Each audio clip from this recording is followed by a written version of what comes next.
très contente de vous retrouver aujourd'hui pour vous parler de My Bad Romeo de Lina Hop aux éditions Harlequin dans leur collection EH. Une histoire passionnelle et destructrice pour laquelle j'ai eu vraiment un très gros coup de cœur. Vous le savez, la plume de Lina, ça a été l'une de mes plus belles découvertes auteurs en 2019 avec sa duologie 19. J'étais vraiment très impatiente de pouvoir me plonger dans ce one-shot et j'ai été très contente de me plonger dans l'histoire de Roméo et Juliette. J'en profite d'ailleurs pour vous dire que le brochet est prévu en sortie pour le mois de juin. Il est prévu en sortie le 17 juin et vous pouvez être sûr que My Bad Romeo va venir rejoindre mes petites pépites dans ma bibliothèque. Cette couverture sublime et ce résumé m'avaient déjà plus que conquise, mais je peux vous assurer qu'en fait à ma lecture, ça a confirmé en fait mon coup de cœur pour cet auteur. Je me suis complètement immergée, je me suis complètement laissée imprégner en fait par cette histoire. J'ai ressenti leur peur, j'ai ressenti leur peine, j'ai ressenti leurs doutes, mais surtout en fait j'ai goûté à cet amour passionnel et dévorant. Alors même si les personnages se prénomment Roméo et Juliette, on n'est vraiment pas là dans un remake de l'histoire de William Shakespeare. Mais on sent vraiment l'inspiration que Lina a eue par rapport à ses amants maudits, d'ailleurs qui ne seraient pas inspirés par cette magnifique et cette sublime histoire d'amour qu'est Roméo et Juliette. Non, là en fait Lina... Voilà, c'est une adaptation à la Lina, un conte moderne et trash, mais où on retrouve en fait tout ce que j'aime chez Lina, tout cet univers qu'elle sait nous apporter, tous les petits détails, toutes les petites... voilà, sa marque de fabrique à elle. Et ça, j'ai vraiment adoré retrouver ça dans My Bad Romeo. J'avais beaucoup aimé tous les petits détails qu'elle pouvait apporter dans 19. Et là, elle en apporte aussi pour cette histoire-là. Et c'est ce qui fait sa marque de fabrique. Et c'est ça, moi, que j'aime chez Lina. J'aime son univers. Elle, par exemple, pour Roméo, il a une voiture qui est tellement caractéristique. Et je n'aurais pas vu un autre véhicule, sa Nova, pour lui. Il y a aussi les Converse qui reviennent. Voilà, c'est plein de petits détails qui font la touche de Lina et que j'ai aimé retrouver en fait dans cette histoire. Quel plaisir j'ai eu de pouvoir retrouver la plume de Lina. Je trouve d'ailleurs qu'elle est beaucoup plus mature qu'à ses débuts. En tout cas par rapport à 19, on ressent vraiment cette évolution et cette maturité dans la profondeur des sentiments. On ressent tellement la noirceur de Roméo, on ressent tellement sa détresse, sa culpabilité. Vraiment, c'en est bouleversant. Un ange déchu qui a malmené mon cœur. Il est tellement endommagé, il est tellement brisé, il est tellement empoisonné en fait par ces mots qui le rongent. Comme Juliette en fait, j'ai craqué pour le mauvais gars quoi, j'ai vraiment craqué pour lui. Lina m'a vraiment prise au jeu en fait d'un amour toxique mais qui est tellement salvateur en fait pour ces deux âmes meurtries.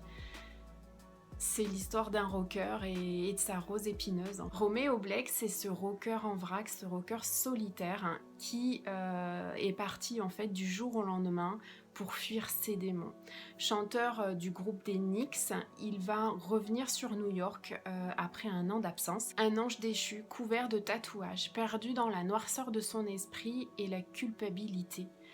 Une âme égarée, une âme endommagée, au cœur brisé. Il est enlisé en fait dans ses démons, mais en même temps il est enlisé dans les paradis artificiels qui mettent l'enfer dans ses veines. Et il ne lui reste plus en fait que la musique vraiment comme un échappatoire en fait de cette autodestruction qu'il a sur lui et pour laquelle il n'arrive pas du tout à lutter.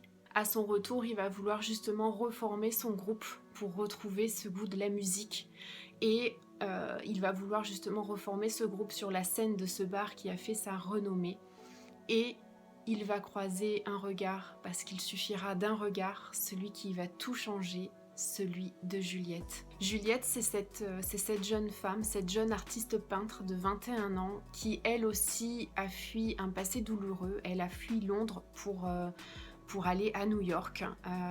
Elle cumule des petits boulots parce qu'en fait en plus de son école d'art elle fait plusieurs boulots dont celui de serveuse dans le fameux bar qui a été donc le QG du groupe des Knicks auparavant.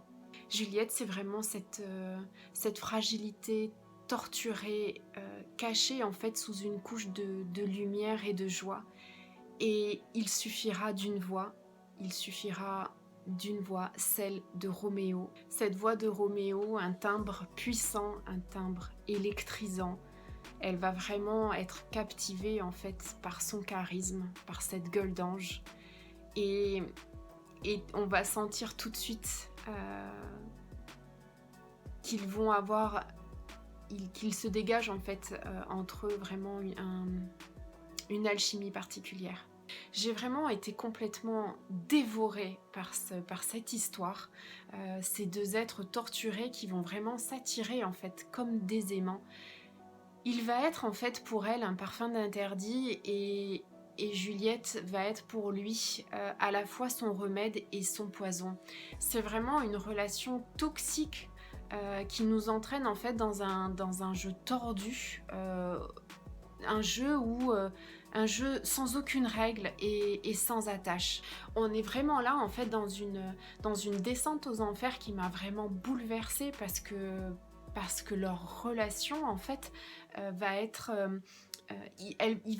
ils vont se prendre en fait à leur propre jeu.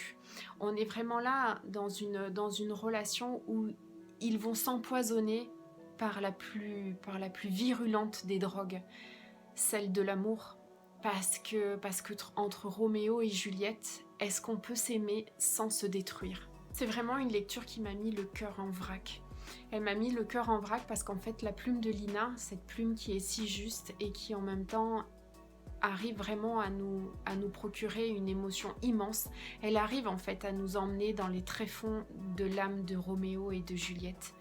Ce que la drogue est capable d'affliger et de répandre malgré la volonté.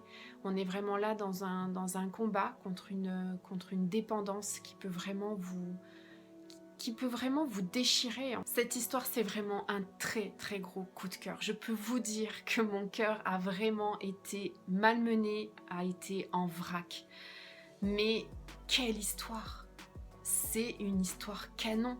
C'est une histoire où Lina, c'est une histoire qui est intense, c'est une histoire qui est déchirante, mais c'est une histoire qui est très addictive. Je vous invite à prendre le risque de vous enfoncer en fait dans cet amour passionnel, cet amour intense, qui nous montre en fait que Roméo et Juliette vont devoir être d'abord des amants maudits avant d'être des âmes sœurs. Je ne vous dirai pas comment se termine l'histoire, je ne vous dirai pas si c'est la même fin que Roméo et Juliette de William Shakespeare, parce que je veux absolument que vous découvriez cette magnifique et sublime histoire d'amour. Parce que Lina a encore réussi à m'embarquer dans son univers, et ce Roméo et Juliette là, pourtant, j'aime énormément l'histoire de Roméo et Juliette. J'aime énormément l'histoire qui a été adaptée au cinéma. D'ailleurs, quand j'ai lu My Bad Romeo, je venais de participer à un challenge où je devais regarder le film Roméo et Juliette avec Leonardo DiCaprio de Baz Luhrmann. Et j'ai tellement aimé cette adaptation, j'aime tellement l'histoire de Roméo et Juliette, mais je peux vous dire que My Bad Romeo, cette adaptation de Lina à la sauce Lina avec son univers à elle, est un énorme coup de cœur, un gros coup de cœur, vraiment. Donc foncez lire cette histoire parce que vous allez vraiment avoir une émotion telle que vous allez avoir vraiment vos sentiments qui vont être bouleversés. Voilà, j'espère que ce ressenti vous aura peut-être donné envie, qu'il vous aura tenté d'aller découvrir cette sublime histoire de My Bad Romeo, l'histoire de Roméo et Juliette. En tout cas, si c'est le cas, j'espère que vous ressentirez les mêmes émotions, les mêmes sentiments que moi j'ai pu avoir à la lecture de ce roman.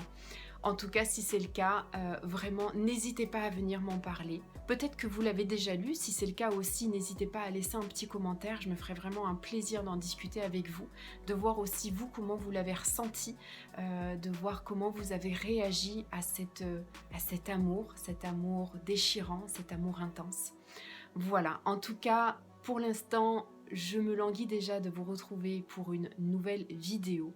Je vous souhaite de belles journées, je vous souhaite de belles lectures, je vous dis à très vite.